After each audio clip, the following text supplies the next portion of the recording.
లూకాసు వార్త మొదటి అధ్యాయం 28వ వచనం చదువుతున్నాం.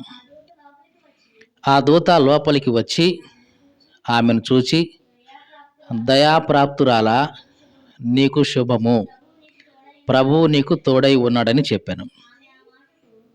దేవునికి స్తోత్రం కలుగును గాక. హల్లెలూయా. చాలా జాగ్రత్తగా విందాం.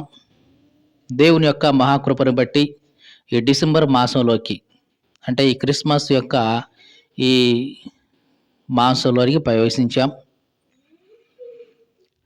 క్రిస్మస్ యొక్క వృత్తాంతంలో మరియ యొక్క పాత్రను ఈరోజు మనం కొద్దిగా ధ్యానం చేద్దాం. మరియ మనకందరికీ బాగా తెలుసు. యేసు క్రీస్తు ఈ లోకానికి రావడానికి దేవుడు ఆమెను సాధనంగా ఎంచుకున్నాడు. ఈ లోకంలో ఉన్న స్త్రీలందరికీ లేని గౌరవం, గొప్పతనం, ధన్యత దేవుడు ఆమెకు కలిగించాడు. నిజానికి ఆ రోజుల్లో చాలామంది కన్యకలు ఉంటారు. కానీ వాళ్ళందరిలో కూడా మరియను దేవుడు ఎంచుకున్నాడు. అందుకనే దూత ఇక్కడ చెప్తూ, నీవు దయాప్రాప్తురాలివి, అంటే దేవుని యొక్క దయ నీ మీదకి వచ్చింది. ఎలాగా అంటే, ఇదిగో పరిశుద్ధాత్మ వలన నీవు గర్భం ధరిస్తావు, నీకు పుట్టబోయే శిశువు సర్వోన్నతుని కుమారుడు అనబడతాడు, సర్వోన్నతుడైన దేవుడు అనబడతాడు అని ఇట్లాగా మరియ యొక్క శుభవచనాన్ని తెలియజేసింది. చాలా జాగ్రత్తగా చూడండి. ఒకవేళ మరియ స్థానంలో ఎవరైనా కానీ ఉండి ఉంటే గనక ఎట్టి పరిస్థితుల్లో కూడా దీన్ని అంగీకరించరు. ఎందుకంటే వివాహం అయిన తర్వాత భర్త దగ్గరికి వెళ్ళకముందే తాను గర్భవతిని అయ్యానని ఒకవేళ స్త్రీ చెప్తే ఎవరు నమ్ముతారు? ఆ రోజుల్లో ఎవరు నమ్మరు. కాబట్టి ఈ విషయాన్ని, దేవుని చిత్తాన్ని తాను తీసుకోవడంలో మరియ చాలా ధైర్యం వహించింది. ఎంత ధైర్యం అంటే, దానివల్ల ఎన్నో నిందలు పడాల్సి వచ్చినా సరే మరియ దాన్ని ఎదిరించడానికి సిద్ధంగా ఉంది. ఎటువంటి నిందలంటే, తర్వాత లోకంలో కూడా చాలామంది మరియని ఇప్పటికీ అంటూనే ఉన్నారు. చాలామంది ఇప్పటికీ కూడా దేవుని గురించి సరిగ్గా తెలియని వాళ్ళు, ఇంకా ఆ కాలంలో కూడా చాలామంది ఏమని మరియ మీద నింద వేశారంటే, మరియ ఒక సైనికుడితో ఆమె తప్పు జరిగించి ఇట్లాగా బిడ్డను కన్నది అనేది ప్రాపగండం చేశారు ఆ రోజుల్లో కూడా. అయినా సరే ఇవేమీ కూడా మరియ పట్టించుకోలేదు. దేవుని దూత తనతో ఏమైతే చెప్పాడో అది మాత్రమే నమ్మింది. దేవునికి స్తోత్రం కలుగును గాక. హల్లెలూయా. ఈ లోకంలో మరియను చూసి మనం ఎంతో నేర్చుకోవాలి. ఏ దేవుని కొరకు ఎన్ని నిందలైనా సరే భరించడానికి ఆమె సిద్ధంగా ఉంది. కానీ ఈ దినాల్లో మనం చాలాసార్లు ఏం చేస్తూ ఉంటామంటే, దేవుని కోసం మనం ఎవరన్నా ఒక మాట అంటే గనక మనం తట్టుకోలేం. వాళ్ళు ఒక మాట అంటే మనం తిరిగి 10 మాటలు అనేస్తాం. అంతేగాని ఇదిగో నేనేంటో దేవునికి తెలుసు, నా పవిత్రత ఏంటో దేవునికి తెలుసు, నేను ఎటువంటి వ్యక్తిత్వం కలిగిన దాన్నో దేవునికి తెలుసు, కాబట్టి దేవుడు నన్ను సంపూర్ణంగా నమ్మాడు. అదే సమయంలో నా భర్త యేసేపు కూడా నన్ను సంపూర్ణంగా నమ్మాడు. ఇంతకంటే నాకేం కావాలి? లోకంలో ఎవరు ఎన్ని రకాలుగా అనుకుంటే నాకేంటి? నన్ను నమ్మాల్సింది ఎవరు? నా దేవుడు. ఇంకా నన్ను నమ్మాల్సింది ఎవరు ఈ భూమి మీద? కట్టుకున్న భర్త. వీళ్ళిద్దరూ నాకు ఇంత నమ్మకంగా అండగా ఉంటే, ఇక ఎవరో ఏవో మాటలంటే నేనెందుకు దాని గురించి ఆలోచన చేయాలి?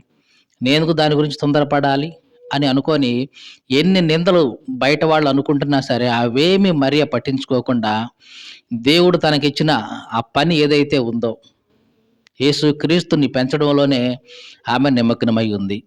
దేవునికి స్తోత్రం కలుగును గాక. హల్లెలూయా. కాబట్టి ఈ క్రిస్మస్ యొక్క ఈ వృత్తాంతంలో మరియ మనకు ఒక మంచి మాదిరికరమైన స్త్రీగా కనిపిస్తూ ఉంది. మొట్టమొదటిగా మరియ యొక్క లక్షణం ఏంటంటే ధైర్యం. ఏమిటి? ధైర్యం.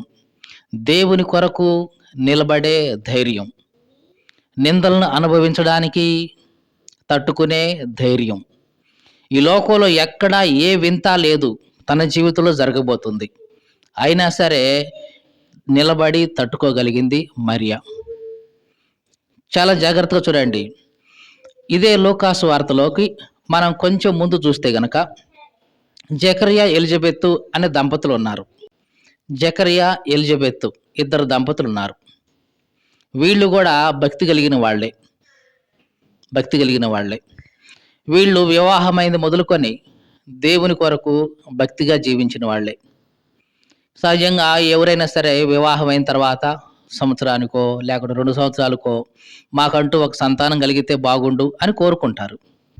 ఈ దంపతులు గూడా వివాహమైన దగ్గర నుంచి వాళ్ళు ప్రార్థన చేస్తూనే ఉన్నారు. నాయనా మాకు సంతానం ఇవ్వని.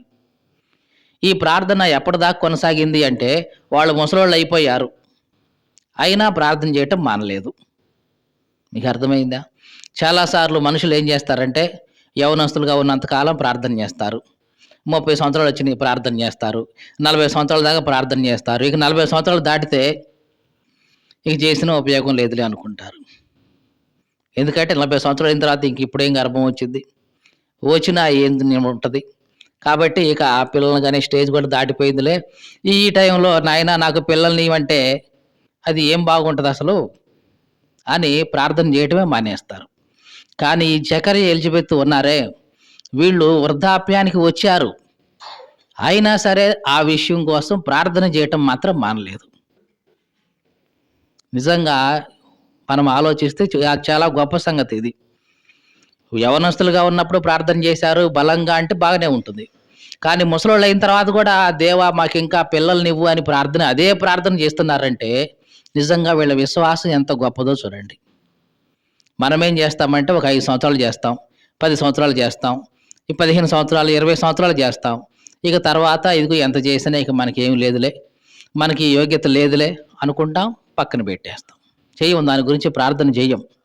కానీ వీళ్ళు ముసలితనం వచ్చినా సరే దేవా మాకొక బిడ్డ కావాలి అని ప్రార్థన చేస్తూనే ఉన్నారు. ఇలా ప్రార్థన చేస్తూ ఈ జకరియా తన వంతు వచ్చింది.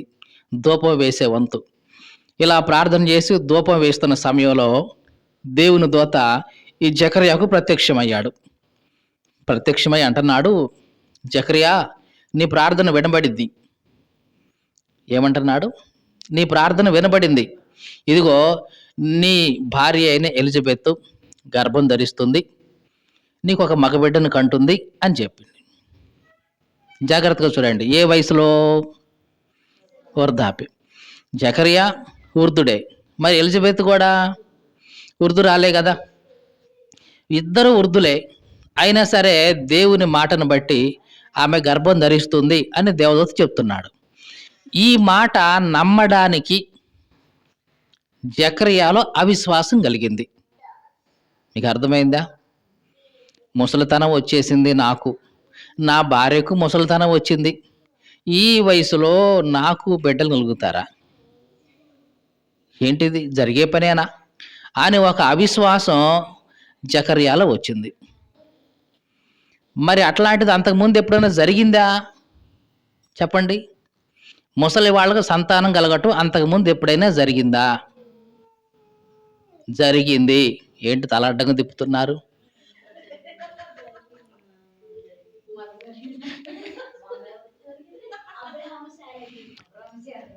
అబ్రహాము శారా విషయంలో జరిగిందా లేదా? జరిగింది. అబ్రహాముకి ఎంత? 99 ఏళ్ళు. మరి శారాకి దగ్గరగా 90 ఏళ్ళు. మరి ఏది బైబిల్లో మాట్లాడుతున్నాం మనం. అబ్రహాముకి 90 ఏళ్ళు, 99, శారాకి దాదాపుగా 90 ఉన్నాయి. ఆ 90 సంవత్సరాల వృద్ధాప్యలో ఉన్న శారా గర్భం ధరించింది, పిల్లగాడిని కూడా కన్నది. ఇది ఎప్పుడు? అబ్రహాము విషయంలో. ఈ సంగతి జకర్యాకు తెలుసా లేదా?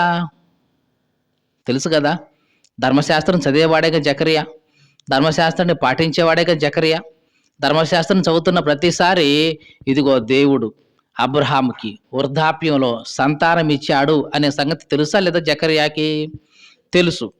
అంటే అంతకుముందు కూడా దేవుడు జరిగించాడు ఎట్లాగా, ఇప్పుడు తన విషయంలో కూడా జకరియా, నువ్వు భయపడ మాకు, నీ ప్రార్థన వినబడింది, ఇదిగో నీ భార్య అయిన ఎలిజబెత్ నీకు ఒక మగబిడ్డను కంటుంది అంటే మరి నమ్మాలా వద్దా? అంతకుముందు ఎప్పుడు జరగలేదు అంటే నిజంగా అంతకుముందు ఎప్పుడు జరగలేదు కండి, ఎట్లా నమ్మాలండి అని అవిశ్వాసం వచ్చింది అనుకోవచ్చు. కానీ అంతకుముందు జరిగింది, అబ్రహాం విషయంలో తెలుసు. అయినా సరే తన విషయంలో అది జరుగుతుంది అంటే జకరియా అపనమ్మకం వచ్చేసింది. ఇది ఎట్లా జరుగుతుంది అని అవిశ్వాసంతో ప్రశ్నించాడు. దేవునికి కోపం వచ్చేసింది. ఇదేం మొట్టమొదటిసారా నేను చేయటం? అంతకుముందు అబ్రహాం విషయంలో తెలుసు కదా అని దేవుడు కోపగించుకొని, ఇదిగో నేను చెప్పిన మాట నువ్వు నమ్మలేదు కాబట్టి అది జరిగేంత వరకు నువ్వు మాట్లాడకుండా మోగవాడిగా ఉంటావు అని చెప్పేశాడు. ఏమని చెప్పాడు? నేను చెప్పిన మాట నువ్వు నమ్మలేదు కాబట్టి నేను చెప్పిన మాట అయితే జరుగుద్ది. నీ భార్య గర్భవతి అవుతుంది, సంతానం కంటది. అప్పటిదాకా నువ్వు ఇక మాట్లాడడానికి లేదు, ఇక కాముగా ఉండటమే, ఇక నోరు మూసుకొని ఉండటమే ఇక అని చెప్పి వెళ్ళిపోయింది. ఇక జకరియా ఆ ధూప వేదిక నుంచి బయటకు వచ్చి ఇక అందరికీ సైకిల్ చేస్తా ఉన్నాడు. ఏంటి బాగానే పోయాడు లోపలికి జకరియా, బయటకు వచ్చేటప్పటికి ఏంటి మోకవాడిగా సైకిల్ చేస్తున్నాడు ఏంటి అని అనుకున్నారు. మొత్తానికి ఏదో జరిగి ఉంటుంది లోపల, ఈయనకి మాట పడిపోయింది, మోగవాడయ్యాడు, మొత్తానికి ఏదో జరిగి ఉంటుంది అనుకుంది. తర్వాత ఎలిజబెత్ గర్భం ధరించింది, ఒక మగబిడ్డని కన్నది. మగబిడ్డని కన్నిన తర్వాత ఇక 8వ రోజున పేరు పెడతారు. 8వ రోజున పేరు పెట్టేటప్పుడు, ఏ అబ్బాయి జకరియా ఏం పేరు పెట్టాలనుకుంటున్నావు నువ్వు అని అంటే, అప్పుడు జకరియా దేవదూత తనకు చెప్పినట్లుగా ఒక పలక తీసుకురండి అని సైగ చేశాడు. పలక తెచ్చారు వాళ్ళు, దాని మీద యోహాను అని రాసి చూపించాడు. ఎప్పుడైతే ఆ యోహాను అనే పేరు రాసి చూపించాడో, ఎప్పుడైతే దేవదూత చెప్పినట్లుగా ఇదిగో నీకు ఒక మగబిడ్డ కలుగుతాడు, అతని పేరు యోహాను అని పేరు పెడతావు అని ఇవైతే ఎన్ని ఎప్పుడు జరిగినాయో, అప్పుడు జకరియా యొక్క నాలుక సడలిపోయి ఇక మళ్ళీ మాట్లాడడం ప్రారంభించాడు, దేవుని స్తుతించడం ప్రారంభించాడు. దేవదూత ఏం చెప్పాడు? నేను చెప్పిన మాట నీవు నమ్మలేదు కాబట్టి ఇదిగో నువ్వు ఈ మాట జరిగేంత వరకు నీవు మాట్లాడకుండా మౌనిగా ఉంటావని చెప్పేశాడు. చాలా జాగ్రత్తగా చూడండి. జకరియా విషయంలో, మరియ విషయంలో ఒక్కసారి ఆలోచన చేద్దాం. జకరియా అపనమ్మకం వచ్చింది, అంతకుముందు జరిగిందే విషయం కదా, అయినా సరే తనకు జరుగుతుంది అని చెప్పినప్పుడు జకరియాలో అపనమ్మకం వచ్చింది.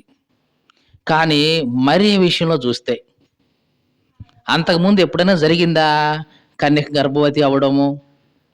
చరిత్రలో ఎప్పుడూ జరగల, తనకే మొట్టమొదటిది.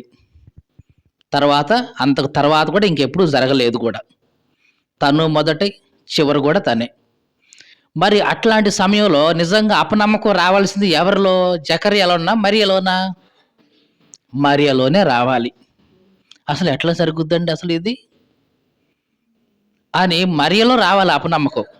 కానీ మరియలో ఎటువంటి అపనమ్మకం రాలేదు. సరిగదా? ఆశ్చర్యం కలిగింది.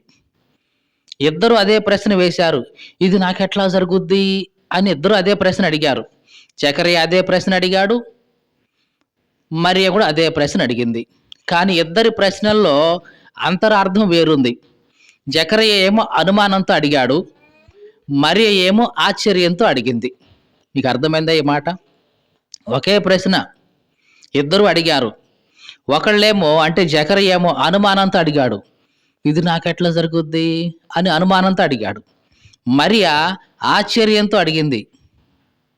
అందుకనే దేవుడు మరియను నిందించలేదు, ఏంటి ఇట్లా అడుగుతున్నావు అని అనలేదు. మరియ ఆశ్చర్యాన్ని చూశాడు, అందుకని ఆమెకు ఆన్సర్ ఇచ్చేశాడు. సర్వోన్నతుని శక్తిని కమ్ముకుంటుంది, పుట్టబో శిశువు ఇదిగో సర్వోన్నతుని కుమారుడు అనబడతాడు అని జరగబోయే విషయాలన్నీ కూడా చెప్పేసింది. దేవునికి స్తోత్రం కలుగును గాక. హల్లెలూయా. ఇక్కడ మరియ గురించి మనం మాట్లాడుతున్న ప్రాముఖ్యమైన మాట ఏంటంటే, అంతకుముందు ఇట్లాంటిది ఎప్పుడూ జరగలేదు, మొట్టమొదటిగా తనకే జరగబోతుంది అయినా సరే మరియలో ఎటువంటి అపనమ్మకం రాలేదు. అనుమానం రాలేదు. జరగబోయే పరిస్థితులు ఏవైనా సరే దేవుడు నా పక్షాన ఉంటాడు అని నమ్మింది. అట్లాగే విశ్వసించింది. మరియ ఏదైతే విశ్వసించిందో అదే దేవుడు చేశాడు. దేవునికి స్తోత్రం కలుగునుగాక. హల్లెలూయా. లోకం ఎన్ని రకాలుగా తనను అనుకున్నా సరే నా దేవుడు నా పక్షాన ఉన్నాడు. ఇది మరియ యొక్క నమ్మకం. కాబట్టి 2 విషయాలు మనం నేర్చుకుంటున్నాం. ఒకటి, మరియలో ఏముంది? ధైర్యవంతురాలు. తర్వాత మరియలో ఇంకొకటి ఏముంది? విశ్వాసం ఉంది. సంపూర్ణంగా విశ్వసించింది. జరగబోయే పరిస్థితులు ఎట్లా ఉన్నా సరే నా దేవుడు నా పక్షాన ఉంటాడు. ఇది నమ్మింది మరియ. మరియ ఏదైతే నమ్మిందో దేవుడు దాన్ని సంపూర్ణంగా 100% చేశాడు. మరియకైతే నమ్మకం ఉంది. కానీ ఇప్పుడు యేసేపును కూడా నమ్మించాల్సిన బాధ్యత ఎవరిది? మరియదైతే కాదు. మరియ వెళ్ళి నేనేం తప్పు చేయలేదు, దేవుడే నాకు ఇట్లా చెప్పాడు అని అంటే యేసేపు నమ్ముతాడు అసలు? నమ్మే అవకాశాలు ఉంటాయా? ఏమో. అందుకని దేవుడే ఇప్పుడు యేసేపుకు ఆ నమ్మకాన్ని కలిగించడం కోసం దేవదూతను పంపించేశాడు. యేసేపు, మరియ గురించి నువ్వేం ఆలోచిస్తున్నావు? ఆమె తప్పు చేయలేదు. ఆమె గురించి నువ్వేమి భయపడాల్సిన పని లేదు. ఆమెను భార్యగా చేర్చుకోవడానికి నువ్వేమి కూడా ఆలోచించాల్సిన పని లేదు. ఆమె గర్భం ధరించింది. పరిశుద్ధాత్మ వలన కలిగింది. మనుషుల వలన కలగలేదు. ఆమె ఒక కుమారుని కంటుంది. ఇదిగో సర్వోన్నతుని కుమారుడు అనబడతాడు అని ఇవన్నీ కూడా యేసేపుకు వివరిస్తే యేసేపు అప్పుడు సంపూర్ణంగా నమ్మాడు. మీకు అర్థమైందండి? ఇక్కడ దేవుడు ఇద్దరితో డీల్ చేశాడు. ఒకవైపు మరియకు శుభవచనం చెప్పి మరియను ధైర్యపరిచాడు. మరియకు కావలసిన ఇన్ఫర్మేషన్ మరియకి ఇచ్చేశాడు. మళ్ళీ మరియ యేసేపు దృష్టిలో ఒక నిందాస్పదమైన వ్యక్తిగా ఉండకుండా, ఒక చెడ్డ స్త్రీగా ముద్రించబడకుండా, యేసేపు కూడా సంపూర్ణంగా మరియను నమ్మడానికి, స్వీకరించడానికి దేవుడు ఇదిగో యేసేపుతో కూడా మాట్లాడటం జరిగింది. దేవునికి స్తోత్రం కలుగును గాక. హల్లెలూయా. ఇక్కడ చాలా జాగ్రత్తగా చూడండి. ఇద్దరు దంపతులే. దేవుడు ఈమెతో వ్యక్తిగతంగా మాట్లాడాడు. అదే సమయంలో యేసేపుతో కూడా మాట్లాడాడు. వీళ్ళిద్దరూ ఎంతగా అంటే దేవుని దూత కల్లోకి దర్శనమై వాళ్ళతో మాట్లాడగలిగే అంతగా ఇద్దరు వ్యక్తిగతంగా ఎవరికి వాళ్ళే దేవునితో కనెక్ట్ అయిన వాళ్ళు. మీకు అర్థమైందని చెప్పిన మాట. మరియ వ్యక్తిగతంగా భక్తిపరురాలు కాబట్టి దేవుడు ఆమెను దర్శించాడు. అదే సమయంలో యేసేపు కూడా వ్యక్తిగతంగా నీతిమంతుడు, భక్తిపరుడు కాబట్టి దేవుడు ఆయన్ని కూడా దర్శించాడు. దర్శించి ఈ విషయాన్ని తెలియజేశాడు. ఇక మరియకున్న ఒకే ఒక నమ్మకం ఏంటంటే దేవుడు నా పక్షాన ఉన్నాడు. నాకు ధైర్యం ఇచ్చిన దేవుడే ఇదిగో నా భర్తతో కూడా మాట్లాడతాడు. నన్ను బలపరిచిన దేవుడే ఇదిగో యేసేపును కూడా బలపరుస్తాడు. ఇది మరియ యొక్క నమ్మకం. దేవుడు మరియ యొక్క నమ్మకాన్ని ఎప్పుడు కూడా వమ్ము చేయలేదు.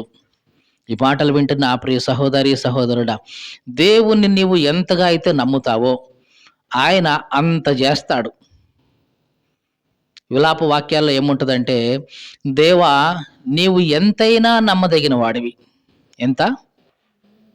ఎంతైనా నమ్మదగిన వాడివి. నీవు ఎంత నమ్ముతావో దేవుణ్ణి ఆయన అంత నమ్మదగిన వాడు. ఇది జరుగుతుందా లేదా అనే అవిశ్వాసం అయితే నీలోకి రానియొద్దు. జరుగుతుంది అని నమ్ము. తప్పనిసరిగా దేవుడు నీ జీవితంలో దాన్ని చేసి తీరుతాడు. ఒక ఆయన ఏం చెప్పాడంటే, దేవుడైతే మన జీవితాల్లో అద్భుతాలు చేయడానికి ముందుగానే వస్తున్నాడు. కానీ మనమేం చేస్తున్నామంట? మన అవిశ్వాసంతో దేవుని చేతులకు సంకెళ్ళు వేస్తున్నామంట. మీకు అర్థమవుతుందా? దేవుడు చేతగానోడు కాదు, చేయగలడు, ఏమైనా చేయగలడు. కానీ మరి ఎందుకు చేయలేకపోతున్నాడు నీ జీవితంలో అంటే, నువ్వేం చేస్తున్నావు? అవిశ్వాసంతో ఆయన చేతులను కట్టేస్తున్నావు. యేసు ప్రభు 33.5 సంవత్సరాల్లో 3.5 సంవత్సరాలు ఆయన పరిచర్య చేశాడు. వెళ్ళిన ప్రతి చోట అద్భుతాలు చేశాడు, ఆశ్చర్యకార్యాలు చేశాడు. కానీ తన సొంత ఊరికి వచ్చాడు, కపెర్నహూముకి. సొంత ప్లేస్ అది. ఆడికొచ్చినప్పుడు అక్కడ కూడా అద్భుతాలు చేయాలని అనుకున్నాడు. కానీ అక్కడ రాయబడిన మాట ఏమిటంటే, వారి అవిశ్వాసం వలన ఆయన అనేకమైన అద్భుతాలు అక్కడ చేయలేకపోయాను అని ఉంటుంది. ఏమిటంట? యేసుక్రీస్తు అద్భుతాలు చేయలేకపోయాడు. దేనివల్ల? ఆయనకు చేతగాక కాదు. మరి దేనివల్ల?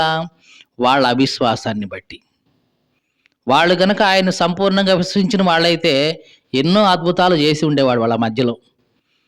వాళ్ళ యొక్క అవిశ్వాసాన్ని బట్టి ఆయన అనేకమైన అద్భుతాలు చేయకుండా ఉండిపోయాడు. ఈ మాటలు వింటున్న నా ప్రియ సహోదరి, సహోదరుడా, ప్రతి క్రిస్మస్ వృత్తాంతంలో కూడా దేవుడు అద్భుతాలను చేస్తూ వచ్చాడు. మొట్టమొదటి క్రిస్మస్ వృత్తాంతంలో మరియ విషయంలో దేవుడు అద్భుతం చేశాడు. చేశాడా లేదా? మరి యేసేపు విషయంలో అద్భుతం జరిగిందా లేదా? దేవుడే స్వయంగా వచ్చి యేసేపుతో మాట్లాడి ఒప్పించాడా లేదా?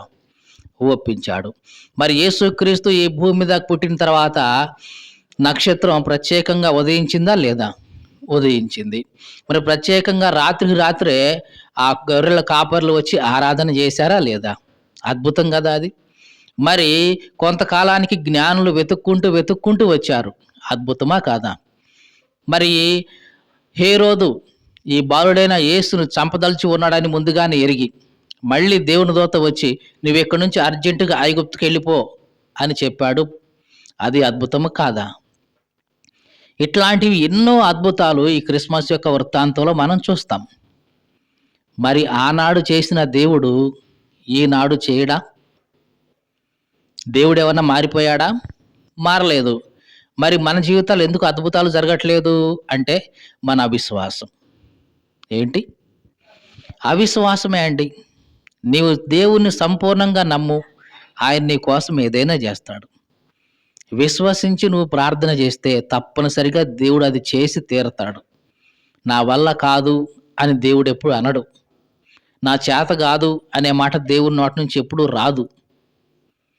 మరి మన జీవితంలో ఎందుకు జరగట్లేదు అంటే మన అవిశ్వాసం. మనం ప్రార్థన చేస్తున్నాం, కానీ విశ్వాసంతో ప్రార్థన చేయట్లా. చేయాలి కాబట్టి చేస్తున్నాం. మీకు అర్థమైంది ఈ మాట? విశ్వాసంతో ప్రార్థన చేయట్లా. ఒకవేళ ప్రార్థన చేస్తూనే కొన్నిసార్లు అవిశ్వాసంతో చేస్తున్నావేమో. అంతకుముందు కూడా ఒక విషయాన్ని చెప్పాను. ఒక పాస్టర్ గారు ఇట్లా అన్నాడంట, అమ్మా నీ ఇంటి ముందు యాప చెట్టు ఉంది కదా, నువ్వు విశ్వాసంతో ప్రార్థన చేసి ఇది పెళ్ళగించబడాలి అని నువ్వు విశ్వాసంతో ప్రార్థన చేయి, తప్పనిసరిగా జరుగుద్ది అన్నాడంట. అదేందయ్య గారు అట్ట జరిగిందా ఎప్పుడన్నా అంటే, యేసుప్రభు చెప్పాడమ్మా, మీరు ఈ కొండను చూసి నువ్వు పెళ్ళగించబడి సముద్రంలో వేయబడతావని చెప్పి విశ్వాసంతో చెప్పి ప్రార్థన చేస్తే, మనసులో సందేహించకుండా ఉంటే అది జరుగుద్దమ్మా అని అంటే, సరే అని ఏమో 3 రోజులు ఉపవాస ప్రార్థన మొదలుపెట్టింది ఇంట్లో. మొదటి రోజు ఉపవాస ప్రార్థన చేసింది.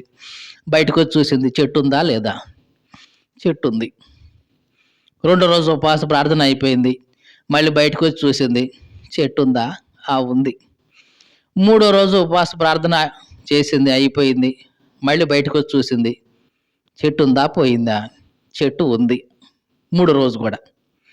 అప్పుడు ఏమంటుంది, నాకు ఈ చెట్టు పోదని ముందే తెలుసు. ఏమంటుంది?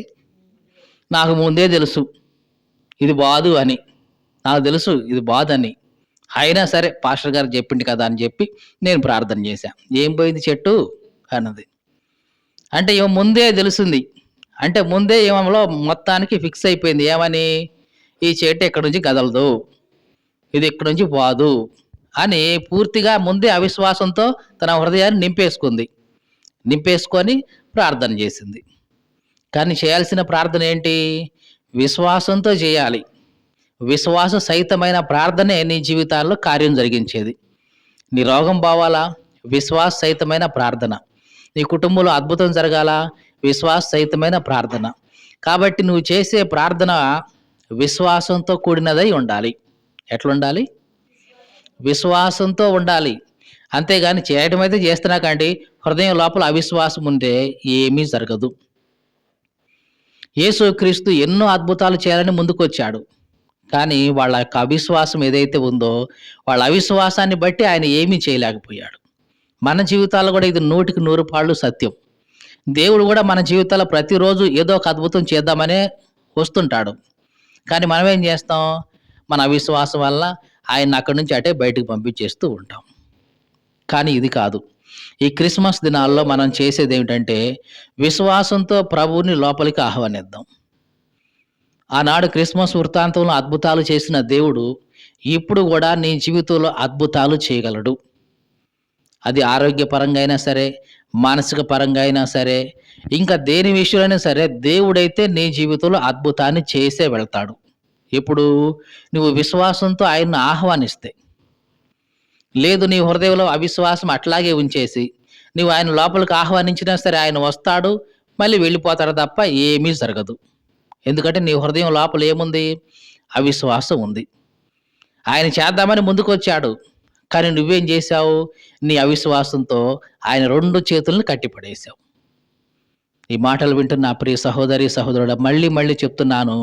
నీ యొక్క అవిశ్వాసం దేవుని చేతులకి సంకెళ్ళు వేస్తుంది జాగ్రత్త. నీలో అవిశ్వాసం ఉందంటే దేవుని చేతులకు నీవే సంకెళ్ళేసేస్తున్నావు.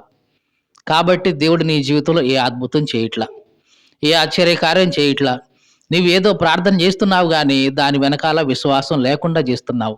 దేవుని చేతులకు సంకెళ్ళేస్తున్నావు. ఇదిగో దేవుడు అంటాడు, "అమ్మా, ఈ సంకెళ్ళు విప్పేస్తే నేను అద్భుతం చేసిపోతా" అంటాడు.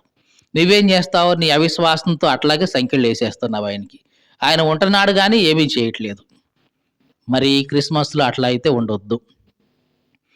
విశ్వాసంతో ప్రభువుని లోపలికి ఆహ్వానిద్దాం. మన హృదయాల్లోకి ఆహ్వానిద్దాం. మన కుటుంబాల్లోకి ఆహ్వానిద్దాం. అలా వచ్చిన ప్రభువు అద్భుతం చేయకుండా అయితే పోడు. ఆనాడు యాయీరు కుమార్తె ఇంట్లోకి యేసు ప్రభు వచ్చాడు. వచ్చాడా లేదా? అద్భుతం చేసి వెళ్ళాడా? ఊరికే అట్లా వచ్చిపోయాడా? అద్భుతం చేసే వెళ్ళాడు. చనిపోయిన ఆ కుమార్తెను 12 ఏళ్ల కుమార్తెను ఆయన బ్రతికించి, వాళ్ళకి అప్పగించి వెళ్ళిపోయాడు తప్ప, ఆయనైతే ఒట్టి చేతులతో అయితే వెళ్ళలేదు. దేవుడు కూడా నీ జీవితంలో ఇంతే చేస్తాడు. నీవు గనుక విశ్వాసంతో ఆయన్ని ఆహ్వానిస్తే గనక, నీ జీవితంలో ఆయన అద్భుతం చేస్తాడు. 100కి 100 పాళ్ళు. దేవునికి స్తోత్రం కలుగును గాక. హల్లెలూయా! అట్లాంటి అద్భుతాలు దేవుడు మన జీవితాల్లో కూడా చేయాలని ప్రార్థన చేసుకుందాం.